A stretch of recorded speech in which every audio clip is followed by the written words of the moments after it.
I sit and overthink to myself, question each decision and reliving each emotion that I felt, knowing that I didn't fit in. When the lads played in teams on the green, I wasn't chosen like my cousin. I didn't think that I was different. My mates were wearing shorts and my dress just seemed indifferent. I used to run in all the races. I could sprint and win even when my shoes were without laces. Nobody ever questioned me, except the bullies out in the playground when no one protected me. I lived by my own rules, didn't let people take the piss and let it play it out cool. Then all the changes began. Everyone was growing taller and I was smaller than the rest of them. Their voices started to break and mine stayed the same and it felt like I wasn't part of the game. Then my hair grew longer, girls said I was weird and the boys were so much stronger. I didn't have a part to play. When I liked girls it was wrong, but for guys it was okay. I began to come out, but in my school being queer was not what it was all about. I needed to hide, but I began showing emotion at the end of a knife. I took a pen to my skin, carving marks only to remain. Every time I stop and think, I had no escape.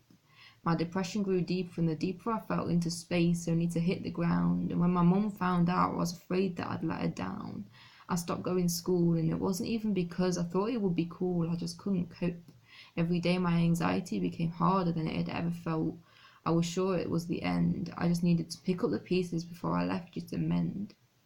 But you fought for me. Even though my counsellor was shit, you never gave up on me. I started a new school, a place I felt on the outside because it was all new. I had to make friends, but little did I know that they'd be there through almost everything. I started to be myself. Loving girls was okay, and I began to feel more of a sense of self. I cut off all my hair, a day that changed my life and nobody cared. I felt fresh, a new me beginning and the old me got up and left. I experimented with names. Skylar was the first of my gender fluidity stage. I spent days as a boy. Then it switched to a girl, or it could be either for sure, but then it clicked. My boy days grew stronger and the girl was less often picked. I finally knew.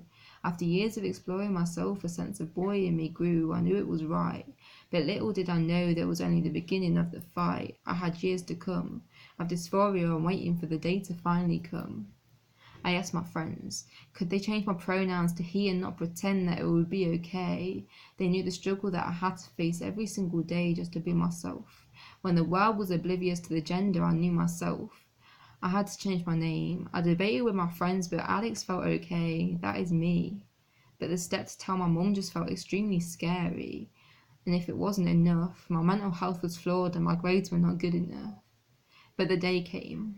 I had to tell my mum that I wanted to change my name, that I wasn't a girl. The girl she birthed and the girl she grew to know, that was changing. I mean, it's still me, but I just couldn't keep pretending to be happy. Because my happiness began the moment I became myself. So I spoke up. It's a big deal, but she took it amazingly well. She asked me questions, but deep within my heart, I knew that I was accepted. 6 months on, I started uni as a boy, how I truly am. My name was changed, legally Alex, so I wouldn't have to deal with my dead name. But it all began. I started to be called she by the majority of them. Do I not pass? I don't see how it's obvious unless it's all my sass, or what I can't control, like my voice or my heights, the things dysphoria controls. But it had to change, else I'd spend every day wishing for the end again. So I came out again. The idea of being stealth was great, but I'm back here again, having to explain myself, exposing my insecurities just so I can be myself, but my peers took it well. They stand up for me even when they sometimes forget as well. I know I can't forget that who I am is valid, not just on the internet, but now I'm okay, living life as myself and knowing every single day that I can be free, and now all I need to do is wait for top surgery and tea.